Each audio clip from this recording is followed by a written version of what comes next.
Welcome to ஒயர்வேர்ட் channel. இன்றைக்கி ஒரு பதிவும் பார்க்கலாம். என்னோட ஒரு கருத்துக்களையும் கூற விரும்புகிறேன். அன்றைக்கி டிசம்பர் 6-7 ஒரு இது பண்ணியிருந்தேன், ஒரு பதிவு போட்டிருந்தேன். எப்படின்னிங்கன்னா, நான் 50வது வருஷம் இது பிறக்குது. நான் ஒயர்கூடேன்னு போட்டு 50வது வருஷம் இது பிறக்குது. அப்போ யோசித்தேன், அடடா 50வது வருஷத்துக்கு ஒரு செலிப்ரேட் பண்ணணும். 2வது அந்த பெரிய பையன் பிறந்த அன்னைக்கு தான் இந்த கூடையை ஆரம்பித்தேன், ஒயருன்னு போட ஆரம்பித்தேன். அதனால் அது ஒயர் ஆரம்பித்ததில் அவனோட பிறந்த நாள் வரையில் தான் ஞாபகம் வந்துச்சு. அடடா 50 வருஷம் ஆகிருக்கு அப்படின்னு ஒன்று. 2வது அவனோட 50வது பிறந்த நாளுக்கு யாராச்சும் ஏதாச்சும் ஒன்று செய்யணும்னு ஒரு விருப்பம். அப்புறம் அடுத்து ஜனவரி 7லையும் 2வது பையன் பிறந்த நாள். என்னடா 3 சேர்ந்து வருதே, என்ன செய்வோன்னு யோசித்தேன். அன்னதானம் போட்டுட்ருந்தேன். ஏதோ நல்ல நாள் பெரிய நாள்னால் அன்னதானம் போட்டுட்ருந்தேன். என்னோடய கான்ஸ்டெப்ட், அதாவது என்னோடய இதில் 300 ரூபா தான் செலவு பண்ணுவேன் எப்போவுமே. அதே மாதிரி யோசித்தேன், சரி நம்ம இந்த 300 ரூபாய்க்கு என்ன செய்வோன்னு பார்த்துட்டு 6 கட்டு ஒயரை வாங்கிட்டு வந்துட்டேன். என்ன பண்ணினேன், ஒரு சின்ன கூடை பூக்கூடை ஒன்று, 3 கூடை, ஒரு ரோல் கூடை, அதாவது ஒரு ரோலுங்கிறது ஓரளவுக்கு முன்ன பின்ன வரும்.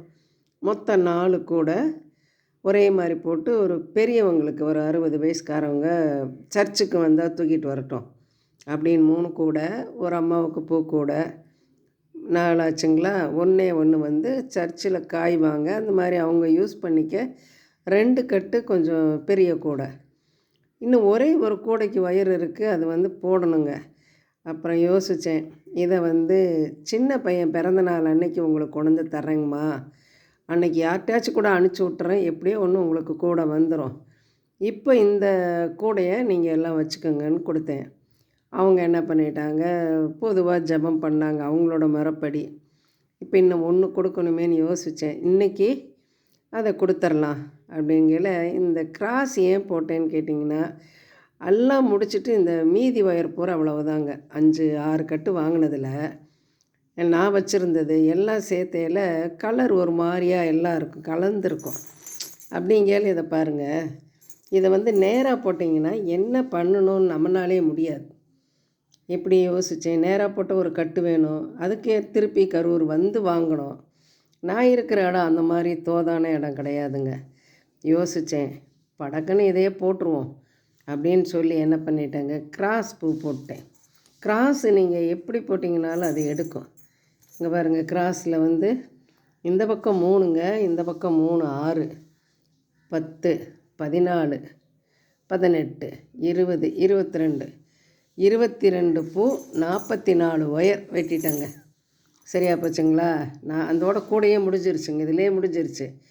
நம்ம 7, 8 மூளை திருப்பி இருக்கேங்க. அப்போ இந்த எல்லாத்தையும் முடிச்சுட்டேங்க. கைப்பிடி போடையில் என்னாச்சுங்க, இந்த கொஞ்சம் சின்ன ஒரே 1 இன்ச் பத்தில் பாருங்கள், அதே தெரியாது. இங்கே வருங்க, 1 இன்ச் பத்தில். யோசித்தேன் ஒட்டெல்லாம் போடக்கூடாது அப்படின்னு. 3 பக்கம் சரியாக இருக்குது, இந்த ஒன்று தானே, கொஞ்சம் ஏற்ற இறக்கமாக போட்டு முடிச்சிட்டேங்க. இப்போ உங்களுக்கு இதில் என்ன தெரிஞ்சுக்கிட்டிங்கன்னா, ஒரு சின்ன ஒரு அட்ஜஸ்ட்மெண்ட் கூட பண்ணணுன்னா அனுபவம் தான் வேணும். இப்போ இந்த கூடையை பார்த்துட்டிங்கன்னா, இது எல்லாமே சிறப்பாக முடித்து இதில் போய் ஒரு ஒட்டு போடுறது நியாயமாக, அது நல்லாவே இருக்காது. உண்டு. 2வது என்னன்னு கேட்டிங்கன்னா, இந்த சர்ச்சுக்கும் தர்காவுக்கும் மாறுபட்டதாக கொடுக்கணுன்னு ஆசைப்பட்டேன். அதனால் என்னன்னா, எங்களுக்கு ஒரே ஒரு கூடை கொடுங்கன்னு தான் கேட்டாங்க. நான் என்ன பண்ணிட்டேன், யோசித்தேன், நம்ம 300 ரூபா செலவு பண்ணுறதை இதில் போட்டுருவோம், அதில் நம்மளோட உழைப்பு தானே, பரவாயில்ல அப்படின்னு அந்த கொடுத்தேன் பாருங்கள். அது 250 ரூபா, இது 250 ரூபா, பாருங்கள் 500 ரூபா ஆச்சு. அந்த 4 கூடையும் 400 ரூபா. ஆக மொத்தம் ஒரு இதனோட இது எவ்வளவுன்னு பாருங்கள் நீங்களே. என்னாச்சுன்னா, உங்களுக்கு 900 ரூபா கிட்ட வந்துருச்சு பாருங்கள். விற்றாங்கனாலும் வாங்கினாங்கனாலும் 900 ரூபா ஆகுதுங்க. நம்மளோட முதலீடு எவ்வளோங்க, 300 போட்டிருக்கேன். மீதியும் கொஞ்சம் வீட்டில் இருந்து எடுத்திருக்கேன். ஆக மொத்தம் என்னாச்சு, நமக்கு அதில் 2 இதில் 2 4 6 7 கட்டு இருக்குன்னு வச்சுக்கோங்களேன். 7 3 அப்போ அதுக்கு கூலி 3க்கு 3 7 ஆச்சுங்க. அப்புறம் அந்த பொக்கிள்ஸு இதெல்லாம் போடையில் நமக்கு நிகர லாபமே நமக்கு என்ன ஒரு மன திருப்தி பாருங்கள். நம்ம இது என்னோட ஒரு வாரத்து உழைப்புன்னு வச்சுக்கோங்களேன்.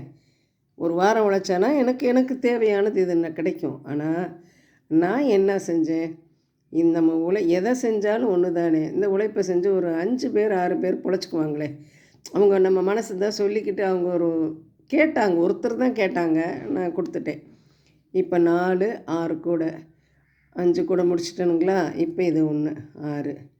நீங்கள் ஏன் இதை கற்றுக்கணும்னு உங்கள்கிட்ட சொல்கிறேன்னா, இப்போ இந்த ஒரு சின்ன ஒரு மிஸ்டேக்கை எப்படி சரி பண்ணிட்டோன்னா அந்த அனுபவம் தான் நமக்கு பேசும்.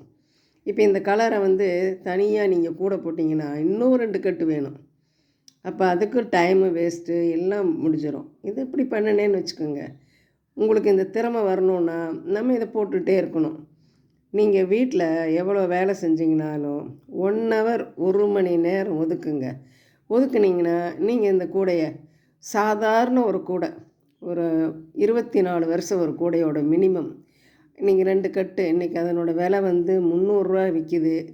ஆனால் நான் 250க்கு தான் கொடுப்பேன். ஒரு பைசா கூட அதிகமாக வாங்கக்கூடாதுன்றுவேன். பொக்கிள்ஸ் வச்சுருப்பேன். ஒரு பொக்கிள்ஸ் வச்சுருப்பேன்.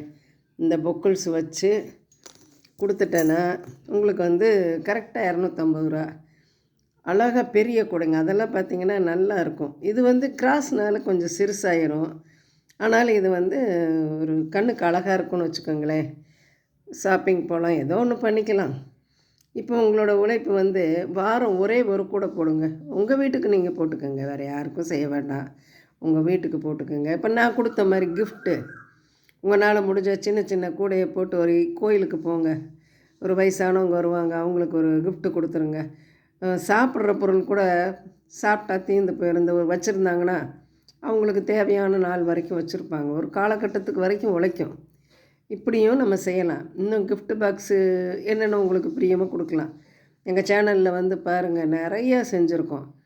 எங்கள் பொண்ணு யானை மயில் இதெல்லாம் போட்டு வச்சுருந்தாங்க. அதை வச்சு தான் நான் சேனலே ஆரம்பித்தேன். ஆனால் அது எனக்கும் தெரியும். இருந்தாலும் அவங்க போட்டு வச்சது அத்தனையும் சிவன். உங்களுக்கு சிவன் போட விருப்பம் இருந்தால் சிவன் போட்டு அது ஒரு காலகட்டத்தில் கொடுத்தேங்க. 22 சிவன் கொடுத்தேன். என்னன்னு கேட்டிங்கன்னா, ஒவ்வொருத்தர் பிறந்த நாளுக்கு இந்தாங்கன்னு ஒவ்வொருத்தருக்கா அவங்களுக்கு கிஃப்ட்டு கொடுப்பேன். இந்தாங்க வச்சுக்கோங்கன்னு தெரிஞ்சவங்க கோயிலுக்கு வர்றவங்க. அது ஒரு 22 சிவன் கொடுத்தேன். அப்புறம் பார்த்தேன், அது ஒரு சிலர் கும்பிடுவாங்க, அவங்களுக்கு விருப்பம் இருக்காமல் இருக்கலாம். இது தேவையானது, வீட்டுக்கு தேவையானது. அதனால் இது இப்படி ஒரு யோசனை வந்துச்சுங்க. நம்ம ஆளுகளுக்கெல்லாம் சமைச்சு போட்டேன் எடுத்தேன், அவங்களாம் சாப்பிட்ருவாங்க. இவங்கெல்லாம் என்ன கொடுத்தாலும் உங்களுக்கு சாப்பிட ஏற்றுக்க மாட்டாங்க. இந்த சர்ச்சில் இருக்கவங்களும் தர்காவில் இருக்கவங்களும் ஏற்றுக்க மாட்டாங்க. ஒரு யோசனை வந்தது. இங்கே பாருங்கள், டக்குன்னு போட்டேன், கொடுத்தேன். மன திருப்தி, நிம்மதி. நீங்களும் எங்கள் சேனலுக்கு வாங்க. எங்கள் சேனலுக்கு சப்ஸ்கிரைப் பண்ணி ஒரு சந்தாதாரராக வாங்க. நீங்கள் இதெல்லாம் தெரிஞ்சுக்கிட்டு உங்களுக்கு ஒரு உதவியாக வச்சுக்கோங்க. நம்ம காசு போட்டு ஒரு பொருள் வாங்கிறதுக்கு நீங்களே யோசித்து பார்த்தீங்கன்னா இதுக்கு எவ்வளோ நமக்கு லாபம், அதை நம்ம கொடுத்துருக்க எவ்வளோ நமக்கு ஒரு பெருமையாக இருக்குது பாருங்கள். சரிங்களா? இன்னொன்று, என்னோடய 2வது பையன் பிறந்த நாள். என் பையனுக்கு அன்பும் ஆசையும் கலந்த வாழ்த்துக்கள். என் 3 பிள்ளைகளுக்குமே இன்றைக்கி நான் வாழ்த்துக்கள் சொல்லிக்கிறேன். 3 பையன், 2 பையன் ஒரு பொண்ணு, 3 பேருக்குமே என்னோடய வாழ்த்துக்களை சொல்கிறேன். என்னோடய சந்தாக்காரர்கள் அனைவருக்கும் அட்வான்ஸ் பொங்கல் வாழ்த்துக்கள். பொங்கல் அன்னைக்கு இனிப்பு பொங்கல் ஏதோ ஒரு ப்ரோக்ராம் பார்ப்போம். அது அன்னைக்கு என்ன நமக்கு கிடைக்குதோ அன்னைக்கு ஒரு ப்ரோக்ராம் பண்ணிக்கலாம். இப்போ அட்வான்ஸ் பொங்கல் வாழ்த்துக்கள். எல்லோரும் நல்லா இருக்கணும், ஐஸ்வர்யமாக ஆயுசோடு இருந்தீங்கன்னா போதும். எதை வேணாலும் பண்ணிக்கலாம். நமக்கு தேவை ஒரு பொருள் செய்கிறதுக்கு என்ன, இதில் உங்களுக்கு ஒன்றுமே முதலீடு இல்லையே. 200 ரூபா 100 ரூபா உங்களுக்கு தேவையானது போடுங்க. உங்களுக்கெல்லாம் சொல்லித் தரதில்ல. ஒரு 10 பேரில் ஒருத்தர் கற்றுக்கிட்டிங்கனாலும் இது தானே, ஒரு பிரயோஜனம் தானேன்னு நினச்சி செய்கிறேன். இன்றைக்கி இந்த ஊரில் வந்து மாணிக்கபுரத்தில் ஒரு சின்ன பிள்ளை இதெல்லாம் கற்றுக்குச்சுங்க. நல்லா இருக்குது போட்டிருக்கு. அதை காட்டலான்னு நினச்சேன். அந்த பொண்ணு வந்து இன்றைக்கி இல்லைங்க. 2 கூட போட்டிருக்கு. அதை காட்ட முடியல என்னால். அது பார்க்கலாங்க, பொங்கல் செலிப்ரேட் பண்ணுறப்போ அப்போ பார்த்து உங்களுக்கு காட்டுறேன். ஒன்றுமே இல்லைங்க, ஒரு சின்ன பிள்ளை 6வது படிக்கிற பிள்ளை. 6வதா 5வதான்னு கூட எனக்கு தெரியலைங்க. ஸ்கூலில் சொல்லித்தர சொன்னாங்கன்னு வந்துச்சு, கற்றுக் கொடுத்தேன், போட்டுச்சு. கைப்பிடியும் போட்டுருச்சுங்க. அடுத்த கூடையும் தானே ஆரம்பித்து தானே போட்டு முடிச்சிருச்சுங்க. கைப்பிடியும் போட்டுருச்சு. அதை வந்து காட்டணுங்கிறது எனக்கு ரொம்ப ரொம்ப ஆசை. நம்மக்கிட்ட ஒரு பிள்ளை வந்து கற்றுக்கிட்டுச்சு, அது வந்து இப்படி பண்ணுதே அப்படின்னு நினைக்கையில எவ்வளோ பெருமையாக இருக்குது அப்படின்ட்டு. அந்த ஊரில் நிறைய இருந்தாங்க ஜல்லிப்பட்டியில். இங்கே வந்து அதிகமானவங்க இல்லை, இருந்தாலும் ஒரு 4 பேர் எங்கிட்ட வந்து கற்றுக்கிட்டாங்க. 4 பேருமே நல்லா போட்டிருக்காங்க. இந்த கூடையிலையும் கூட எனக்கு உதவி பண்ணவங்க 5 கூடைக்கு, அந்த 4 கூடைக்கும் உதவி பண்ணாங்க. கற்றுக்கிட்டவங்க தான் உதவி பண்ணாங்க. இனி எல்லாருக்கும் இன்னொரு தடவை சொல்கிறேன், அட்வான்ஸ் பொங்கல் வாழ்த்துக்கள். எல்லாருக்கும் என்னோடய அன்பும் ஆசையும் கலந்த வாழ்த்துக்கள். இந்த வீடியோ பிடிச்சிருந்தா சப்ஸ்கிரைப் பண்ணுங்கள், லைக் பண்ணுங்கள். தேங்க்யூ.